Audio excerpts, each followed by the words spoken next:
تو 11ویں جماعت کے تمام اسٹوڈنٹس السلام علیکم۔ آج ہم بات کرنے والے ہیں 2026 کے امتحانات سے متعلق ایک بہت ہی اہم اپڈیٹ پر، یعنی نیا اسمارٹ سلیبس اور ماڈل پیپر۔ تو چلیں سیدھا اس کو سمجھنا شروع کرتے ہیں۔ اچھا، تو یہ ساری تبدیلی آئی کہاں سے؟ وہ آئی ہے اس آفیشیل ڈاکیومنٹ سے۔ پنجاب ایجوکیشن اتھارٹی نے 2025-26 کے سیشن کے لیے ایک نیا، زیادہ فوکسڈ اور سمارٹ سلیبس جاری کیا ہے۔ آئیے دیکھتے ہیں کہ اس میں اصل میں ہے کیا۔ اور یہی وہ سب سے بڑا سوال ہے نا، کہ آخر اس سمارٹ سلیبس کا مطلب کیا ہے؟ لیکن پریشانی کی کوئی بات نہیں، ہم اسی کو سمجھنے کے لیے یہاں ہیں۔ اس تجزیے کے آخر تک تیاری کا ایک بالکل واضح اور سیدھا راستہ سامنے ہوگا۔ ٹھیک ہے، تو آئیے دیکھتے ہیں کہ ہم اس سب کو سمجھیں گے کیسے۔ یہ ہمارا آج کا روڈ میپ ہے۔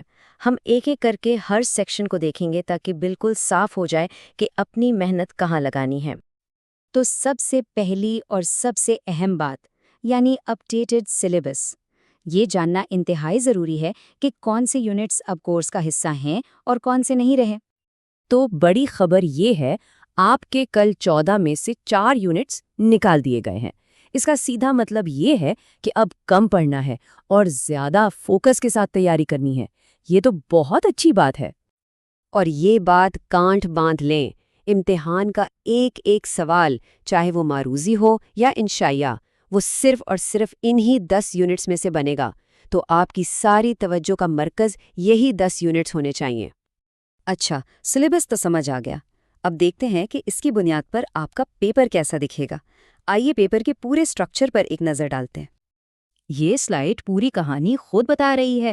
انشائیہ حصے کا وزن دیکھیں، پورے 80% نمبر۔ اس کا مطلب ہے کہ اچھے گریڈز کا فیصلہ تو اسی حصے نے کرنا ہے۔ اب ذرا وقت پر نظر ڈالیں۔ معروضی کے لیے صرف 30 منٹ ہیں، لیکن انشائیہ کے لیے پورے 2.5 گھنٹے۔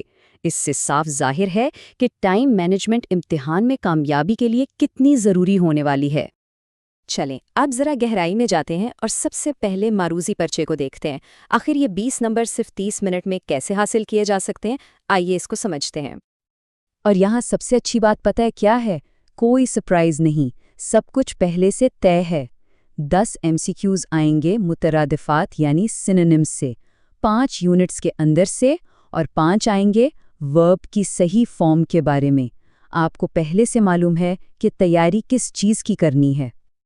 آئیے ذرا ماڈل پیپر سے 1-2 مثالیں دیکھتے ہیں تاکہ اندازہ ہو جائے۔ سینونیم کا ایک سوال ہے، This posy, O couple, is for thee to present to thy mistress۔ یہاں posy کا مطلب بتانا ہے۔ اسی طرح verb کی فارم کے لیے سوال ہے، She usually dash her coffee without sugar۔ اس سے سوالوں کی مشکل کا ٹھیک اندازہ ہو جاتا ہے۔ اب باری ہے پیپر کے سب سے بڑے، سب سے اہم حصے کی، یعنی انشائیہ پرچے کی۔ اور ہم اس کی شروعات کریں گے مختصر جوابات والے سیکشن سے۔ یہ ہے مختصر جوابات کا پورا بریک ڈاؤن، اور یہاں سب سے اہم چیز ہے چوائس۔ سوال نمبر 2 میں آپ کو 10 میں سے 7 کرنے ہیں، سوال 3 میں 8 میں سے 5 اور سوال 4 میں 5 میں سے 3۔ یعنی آپ ان سوالوں کو چن سکتے ہیں جن کے جواب آپ کو سب سے اچھے آتے ہیں۔ جیسے ماڈل پیپر میں یہ سوال ہے، what are water borne diseases, اور ہدایت صاف لکھی ہے۔ جواب 3 سے 5 لائنوں میں ہونا چاہیے، یعنی لمبی کہانیاں نہیں، صرف کام کی بات، ٹو دا پوائنٹ جواب دینے کی پریکٹس بہت ضروری ہے۔ چلیں اب انشائیہ حصے کے دوسرے پورشن کی طرف بڑھتے ہیں، جہاں آپ کی لکھنے کی مہارت اور گرامر کا اصل امتحان ہوگا۔ سوال نمبر 5 میں آپ کے پاس ایک چوائس ہے، خط لکھیں یا درخواست۔ یہ ایک اہم فیصلہ ہے۔ آپ کو دیکھنا ہے کہ آپ کس فارمیٹ میں زیادہ پراعتماد ہیں، اور پھر اسی کی خوب پریکٹس کرنی ہے۔ بالکل اسی طرح سوال نمبر 6 میں بھی 2 اخلاقی کہانیوں میں سے ایک کا انتخاب کرنا ہے۔ یہاں بھی سمجھداری سے کام لیں، وہ موضوع چنیں جس پر آپ ایک دلچسپ اور اچھی کہانی لکھ سکتے ہیں۔ سوال نمبر 7 تو سمجھیں 3 in 1 ہے۔ اس میں نظم کے شعر کی تشریح بھی ہے، رموز اوقاف یعنی پنکچویشن بھی، اور الفاظ کے جوڑوں کا استعمال بھی، اور ہر حصے کے لیے 5 نمبر۔ یعنی یہاں صرف رٹا کام نہیں آئے گا، آپ کو اصولوں کا استعمال کرنا آنا چاہیے۔ جیسے پنکچویشن کے سوال میں آپ کو ایک پیراگراف میں صحیح جگہوں پر کوما اور فل سٹاپ وغیرہ لگانے ہوں گے۔ یہ آپ کی عملی سمجھ کو پرکھے گا۔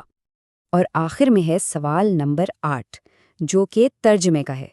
آپ کو ایک انگریزی پیراگراف کو اردو میں ترجمہ کرنا ہوگا۔ لیکن ایک منٹ، یہاں فورن یا انگلش میڈیم امیدواروں کے لیے ایک بہت اہم آپشن ہے۔ وہ ترجمے کی بجائے ایک مضمون بھی لکھ سکتے ہیں۔